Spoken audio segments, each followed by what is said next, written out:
bonsoir à tous. Merci de votre fidélité. Regard croisé ce soir. Nous parlerons bien sûr du Burkina Faso en première partie. Gambie suivra après. Kenya et puis le Togo en dernière position. Et pour parler de tout cela, nous avons déjà sur le plateau notre confrère Rodrigue Arrigo. Il est bien sûr correspondant Togo Radio Canal K Suisse. Rodrigue, bonsoir. Bonsoir Mathieu et bonsoir fidèles téléspectateurs. Bonsoir exceptionnellement à tous les Togolais de la diaspora qui nous suivent de par le monde.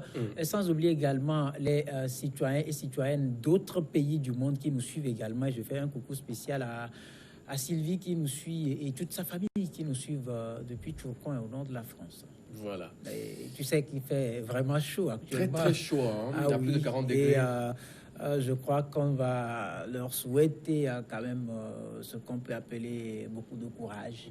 Parce que c'est la loi de la nature. La loi de la nature. Climat, on ne peut rien. On ne peut rien. Donc, ils n'ont qu'à vraiment se mettre à l'abri et aussi, je crois, essayer de s'adapter à la situation qui va vite passer. Voilà, on entame le premier sujet en attendant que Credo Tété soit vraiment installé sur le plateau. Le Burkina Faso, consensus entre pouvoir et opposition pour les élections de 2020. Ce qui veut dire que depuis le départ de Blaise Compaoré, il y a toujours un refifi au sein de la classe politique. On n'est pas toujours satisfait. Il faut aller de dialogue en dialogue pour pouvoir apaiser les démons avant que 2020 n'arrive.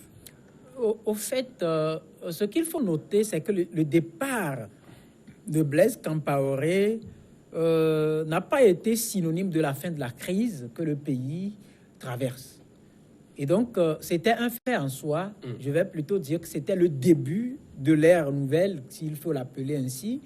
Et rapidement, avec l'élection de Roch Marc Christian Kaboré, il ne peut pas, avec tout ce qui est gouffre créé par son ancien patron sur plus de 27 années passées au pouvoir, il ne peut pas balayer tout ou combler le vide en juste 4 années ou 5 de gestion du pays. Vous n'êtes sans savoir également que avant l'élection présidentielle, il a été question de mettre en veilleuse la constitution du pays qui a été tellement toilettée, tellement manipulée par Blaise Compaoré, puisqu'il essayait encore de s'adonner à ce sport-là quand le peuple burkinabé a dit non, qu'ils sont des hommes intègres, ce qui se passe ailleurs ne peut pas se passer chez eux ou ne peut plus se passer chez eux. Et donc, cette constitution mise en veilleuse, il a été question d'une charte.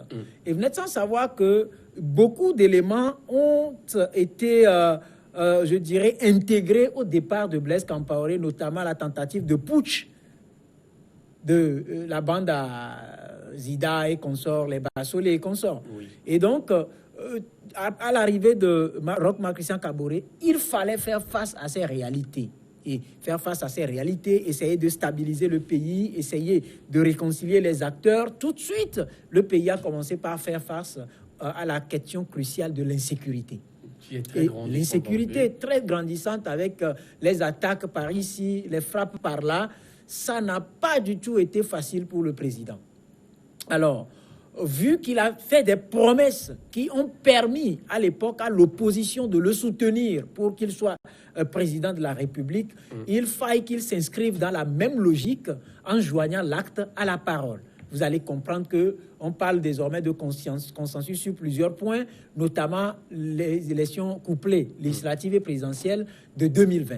Il sera question, à travers ces élections, de renouveler l'Assemblée nationale qui a reçu un coup dur parce que les députés voulaient manipuler la Constitution et les populations ont dû marcher sur l'Assemblée nationale.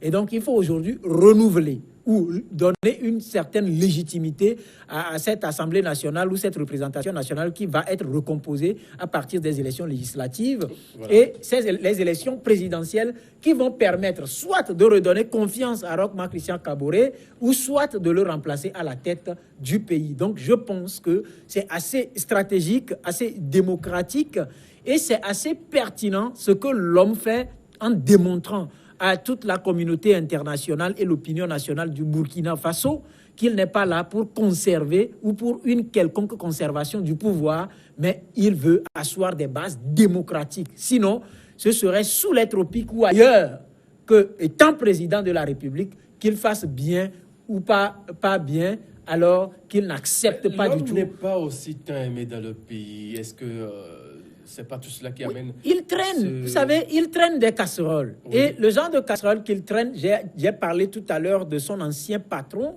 qui est Blaise Compaoré. Il a été plusieurs fois ministre. Qu'est-ce qui a concrètement changé?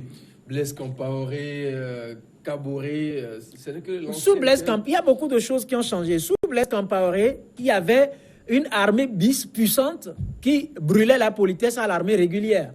La RSP, le RSP, le régiment paracommando qui s'occupait de la sécurité du président de la République, qui a été complètement dissous.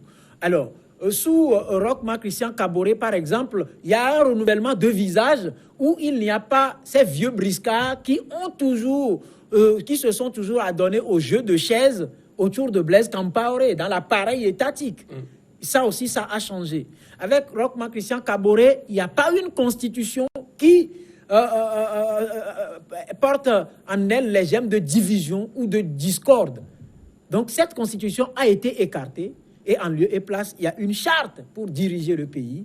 Et figurez-vous que c'est maintenant qu'on propose, je dirais, un projet de constitution et au cours des échanges, lors du dialogue, si on peut l'appeler ainsi, les acteurs se sont accordés à laisser au président le soin de choisir la date donc, des élections, du référendum qui va permettre aux populations burkinabées d'adopter la nouvelle constitution.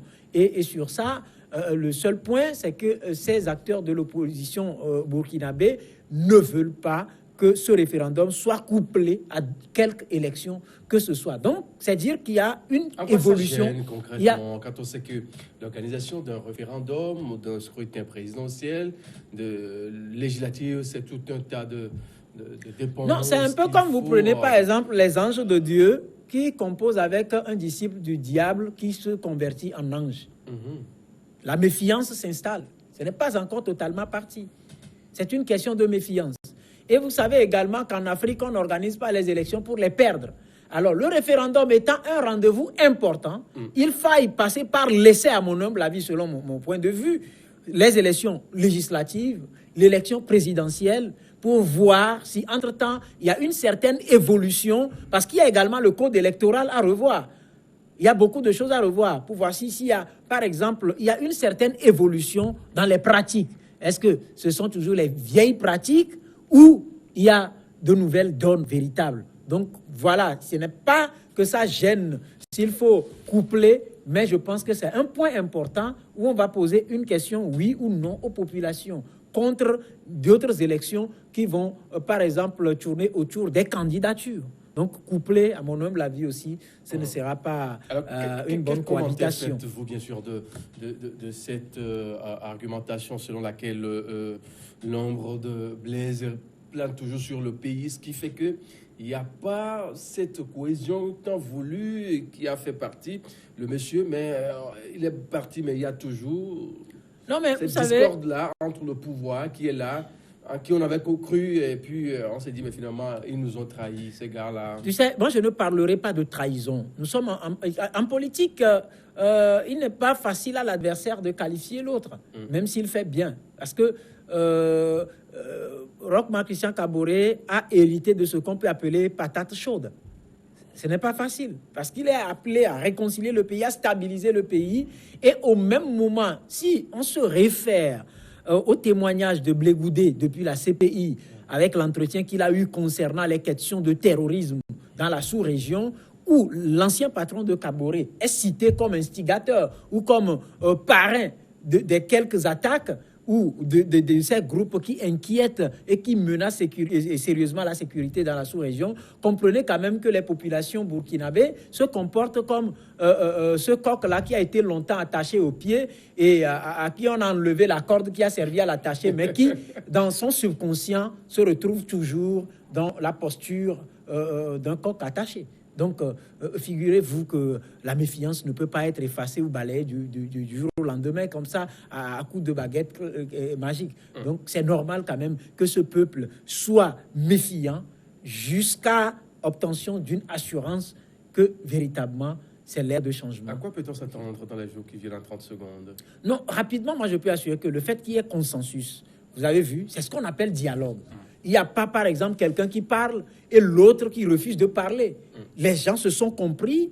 On n'a pas, vous allez comprendre qu'il n'y a pas eu, par exemple, des guerres par médias interposés. Il n'y a pas eu des velléités de conservation d'un pouvoir. Mais les acteurs, parce que unanimement, ils ont évoqué la question sécuritaire. On va marquer une pause. Donc, c'est très important. Moi, je revient, pense que les gens doivent copier ça dans nos États. Pour la suite de votre rendez-vous, Regard croisé.